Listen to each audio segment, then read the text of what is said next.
ഭഗവത്ഗീത സാംഖ്യയോഗത്തിലെ 17-ാമത്തെ ശ്ലോകം. അവിനാശിതു തദ്വിദ്ധി യേന സർവമിദം തതം വിനാശമഭ്യസ്യാസ്യ ന കച്ചിത് കർത്തുമർഹതി. യാതൊന്നിലാണോ ഈ പ്രപഞ്ചം മുഴുവൻ നിറഞ്ഞു നിൽക്കുന്നത് അത് അവിനാശിയാണ്, നാശമില്ലാത്തതാണ്. യാതൊരു മാറ്റവുമില്ലാത്ത അതിന് വിനാശം വരുത്താൻ ആരാലും സാധ്യമല്ല എന്നതാണ് ഈ ശ്ലോകത്തിൻ്റെ അർത്ഥം. ശരീരത്തിൽ വ്യാപിച്ചു നിൽക്കുന്ന ഈ ആത്മചൈതന്യത്തിന് ഒരിക്കലും നാശമില്ലെന്ന് നീ തിരിച്ചറിഞ്ഞാലും അർജുന, അനശ്വരമായ ആത്മസത്തയിലാണ് ഈ പ്രപഞ്ചം മുഴുവൻ നിറഞ്ഞു നിൽക്കുന്നത്. പ്രത്യേകമായിരിക്കുന്ന ഓരോ ശരീരത്തിലുമുള്ളത് ഏകമായ ആത്മചൈതന്യം തന്നെയാണ്. എന്നാൽ നമ്മുടെ അറിവിൻ്റെ പരിധി ഈ ശരീരത്തിൽ മാത്രം ഒതുങ്ങുന്നത് കൊണ്ട് ശരീരം നശിക്കുന്നതോടുകൂടി ഞാനും ഇല്ലാതാകുന്നു എന്ന് നമ്മൾ തെറ്റിദ്ധരിക്കുന്നു. ഈ ലോകത്തെ മുഴുവൻ പ്രകാശിപ്പിക്കുന്ന സൂര്യൻ ഒന്നാണ്. എന്നാൽ ഈ രൂപങ്ങളെല്ലാം ഇല്ലാതായാലും സൂര്യൻ ഒന്നും തന്നെ സംഭവിക്കുന്നില്ല. അതുപോലെ തന്നെയാണ് ഈ ആത്മസത്തയും, അതിനൊരിക്കലും ഒരു നാശവും സംഭവിക്കുന്നില്ല. ഈ ആത്മാവിൻ്റെ സാന്നിധ്യം കൊണ്ടാണ് നമ്മുടെ ശരീരം ചൈതന്യവത്തായി തീരുന്നത്.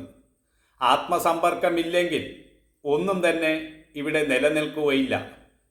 ആത്മാവ് ഈ ശരീരവുമായി താതാത്മ്യം പ്രാപിച്ച് ഞാൻ ശരീരമാണെന്ന് തെറ്റിദ്ധരിക്കുന്നു.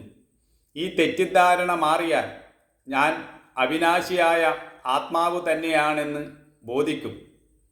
ഈ അനശ്വരമായ ആത്മാവ് ഒരിക്കലും നശിക്കുന്നില്ല, അതിനൊരിക്കലും ഒരു അവസാനവുമില്ല. എല്ലാം ഉണ്ടായി നിലനിന്ന് വിലയിക്കുന്നതിന് കാരണമായിരിക്കുന്നത് ഈ ആത്മാവ് തന്നെയാണ്. എന്നാൽ ഈ ആത്മാവിന് യാതൊരു തരത്തിലുള്ള പരിണാമവും സംഭവിക്കുന്നില്ല. അനശ്വരമായ ആത്മാവ് തന്നെയാണ് താനെന്ന് നിരന്തരമായ യോഗസാധനയിലൂടെ സാക്ഷാത്കരിക്കണം.